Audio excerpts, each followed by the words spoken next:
আল্লাহ পাক বলেন আমি নিজে ওইটা দিয়ে চারটা জিনিস বানাই, চুল, রগ, হাড় আর পর্দা।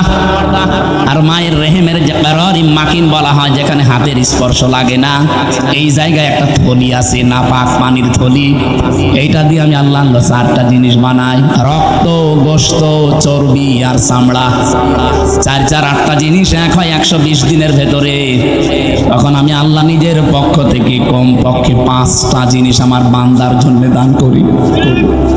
ওয়াজআলা লাকুমুস সামআ ওয়াল আবসারা ওয়াল আফইদা ইলা আখিরি আয়াত।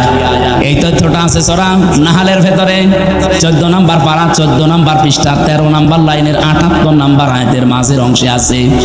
আল্লাহ বলেন শ্রবণ শক্তি, দর্শন শক্তি, বাক শক্তি, আকেল শক্তি আর ঘ্রাণ শক্তি, এই 5টা আমি আল্লাহ আমার রব নামের কারণে তোরে ভিক্ষা দিয়েছি।